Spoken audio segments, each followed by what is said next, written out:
When you study English, you also learn the rules of grammar. And I'm sure you've heard your teacher say, "This is the rule and we never break it." Or, "We never say that." Now, I've been an English teacher for, 20 years, and I've learned the hard way. When I started teaching, I used to be like that. I would give the rule, the grammatical rule, and would be quite pleased with my explanation. But there was always one smart, spotty student at the back of the class who would raise his hand and say, "Mr. Gideon, you just said that when the verb follows a preposition, it's always in the ing form." "Yes, that's correct, Pedro. I'm interested in learning more. Before coming to the lesson, I was at the gym. It's a rule we never break." Okay, how about go on? Huh? Go on meaning to change the subject. It's go on followed by infinitive. He was talking about his job and then he went on to talk about his holiday. Then the ambulance came and took him to the hospital. Nowadays, I know better. I say, this is the rule and it's almost never broken, or it's probably never broken, or I can't think of any exceptions to the rule, but perhaps you can. By the way, that's a tip for new teachers out there. In today's video, we are going to look at some of these exceptions. But I'm warning you, you wouldn't use them to trick your teacher. You wouldn't do that, would you? Would you? Good. Well, let's go. The rule: never put will after if. It's true that most of the time we don't put will after if when forming a conditional. If you go out tomorrow, can you pick up my coat from the dry cleaners? Not if you will go out. No, that's wrong. Always wrong. But here is one exception. Okay, you can use will for repetitive actions in the present. And sometimes you use this as a form of criticism for someone who keeps doing the wrong thing. So, for example, if you will keep bothering me with your questions, I'll never finish this. If you will keep bothering me. This will here implies that the person he's speaking to has repeatedly bothered him. If you remove the will, it wouldn't be clear. The will here indicates a repetitive action in the present. If you will play video games instead of studying, you'll never pass your exams. Okay, this example 2, will play emphasizes that he has repeatedly played computer games instead of studying. And we go into this subject in more detail and look at some other examples too where you can use will after if in this video here about how we use will as a present tense, because yes, it's a present tense too. Much with affirmative countable nouns. The rule: when talking about quantities, we use many for countables, many books, many pencils, or a lot of books, or a lot of pencils, both are correct. For uncountables, we can use much in the negative, not much time, not much beer, but in the affirmative, we use lot of or lots of, not much. Much is never used in positive sentences except for questions and after very and to. So the rule is you can use much in questions, as I said. How much does it cost? You can use much after very, it costs very much. You can use much after to, it costs too much. But in affirmative sentences, out of these conditions, we use lot of or lots of instead of much. For example, I spent a lot of time on this project. I drank lots of beer, not I drank much beer.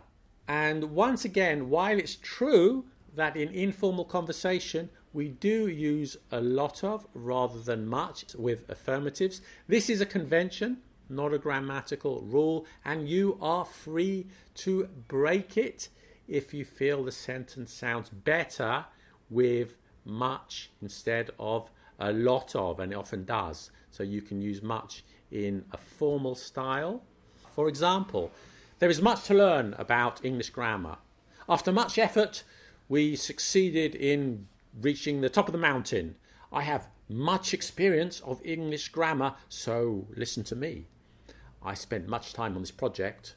We also use much in affirmative sentences, which have a kind of negative meaning or negative feeling. For example, although we faced much disagreement, we nevertheless won the vote. It is with much regret that I've decided to leave the company. So for all of the above sentences, you can, of course, use a lot of, but much is possible, even preferred especially in a formal style or with a formal tone. The rule: in spoken English, you can always replace whom with who. You never need to use whom in spoken English. If you do, you'll sound like a pompous ass. And yes, somebody actually said that to me. While it's true that most of the time you can get by perfectly well in spoken English without using whom at all, as often in the English language, there is an exception where you must use whom, and who would be incorrect, even in spoken English. And I'm not going to explain all the differences between who and whom. You can check out this video for a longer explanation. But I'll just say that, as I said, most of the time you can drop whom and replace it with who. For example, who do you love? Not many people would say, whom do you love, though it's grammatically correct. We say, who did you give it to, rather than to whom did you give it? Now, here's the exception. In a prepositional phrase, following many of, a few of, some of, a number of, 2, 3, 4 of, whatever the number, you must use whom, not who. I'll just give you some examples to show you what I mean.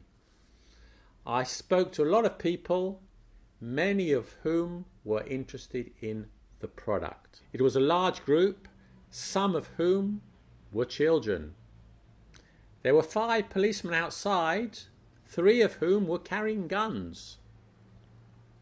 Okay, you could say 3 of them were carrying guns, but then you have to make it into 2 sentences. We're trying to keep everything in one sentence here, okay? And often people use this construction. Another example. There were a lot of demonstrators, a few of whom were getting angry. I spoke to the campaigners, a number of whom had donated money to the cause. We talked to the students, many of whom spoke English. So in these cases, the rule is use whom, not who.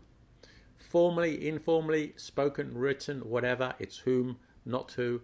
In most other cases, yes, you can drop whom and just use who instead. But here, it's whom. The rule: the comparative and the superlative. To make comparatives with one-syllable adjectives, you use ER for the comparative and EST for the superlative. For example, big, bigger, biggest. Okay, for adjectives of 3 syllables or more, use more and the most. For example, intelligent, more intelligent, the most intelligent. She is more intelligent than him. As for 2-syllable adjectives, it depends on the sound or the final syllable. If it ends in a Y sound, it takes EREST. For example, easy, easier, easiest. But if it ends in a T sound, it will take the more, most construction. For example, perfect, more perfect, the most perfect. There are more rules for the 2-syllable adjectives, and it's a bit complicated, so I might make a separate video about that.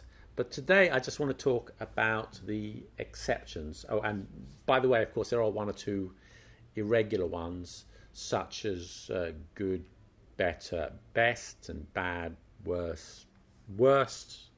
But we won't talk about that. I'm just going to look at the exceptions. These here are not grammatical rules, they are grammatical conventions, which means it's fine to break them.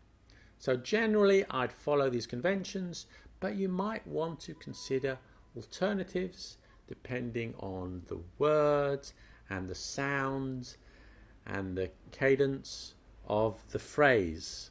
Even with two-syllable phrases, some words often have two pronunciations. For example, clever. Some people say clever, cleverer, cleverest. Some people say clever, more clever, the most clever. Stupid, stupider, stupidest. Other people say more stupid, the most stupid. And others are less common, but you might hear them sometimes.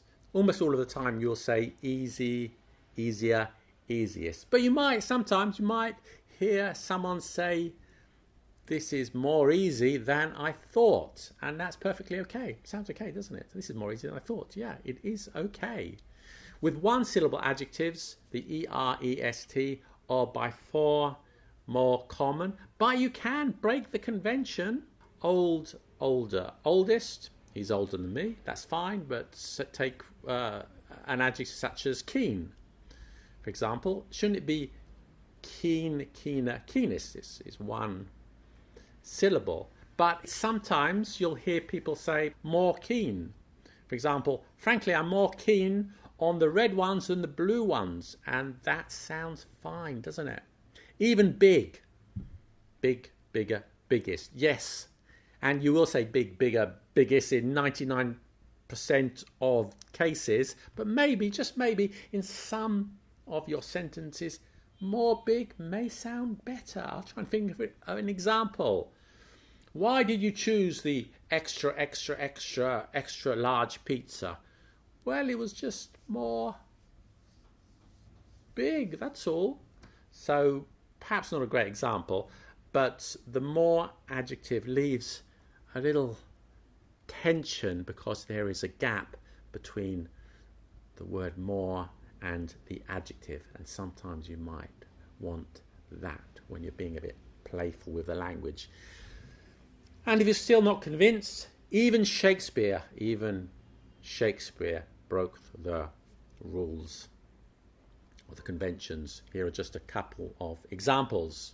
Madam, I was very late, more near her than I think she wished me. Some death more long in spectatorship and crueler in suffering. The rule: don't use contractions in formal written English. Finally, one of the most common myths, a fake rule that I hear every day. And almost every time I have a new student, they tell me that this is what they learnt at school. Don't use contractions in written English. And this one, frankly, is just nonsense. And in fact, the opposite is true. It's one of the biggest misconceptions about writing. Contractions are fine. You should use them even in formal written English.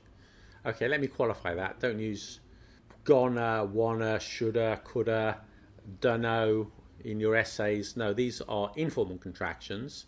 But can't, won't, I'll, we've, etc., I'm, these are perfectly correct. Contractions are friendly and they get you closer to the reader. And sometimes you may wish to slow things down for the reader, then you don't contract.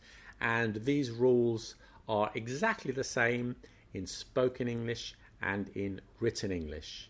And if you don't contract your writing, you will end up sounding stilted and ridiculous.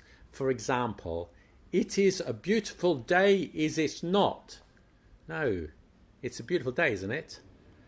I am not available on Monday. Let us meet on Tuesday, if that is okay. Oh, that's really strange. No, I'm not available on Monday. Let's meet on Tuesday, if that's okay. Can we not do this again? Can't we do this again? Do contract. Now, it's true that for legal English and some highly academic papers, you might reduce the number of contractions, but even here it's debatable. But for emails, for CVs, for breaking glass, for cover letters, for business correspondence, and when you're writing a college essay, contractions are fine. And they're not only fine, but you should use them. And if you don't believe me, then listen to George Orwell, who wrote in Politics and the English Language, contractions help close the distance between the writer and the reader. And we have more about that in this video here. So yeah, learn the grammar. It's always useful, but don't get trapped by these non-existent rules. Be free, stay mellow. See you next time. Bye.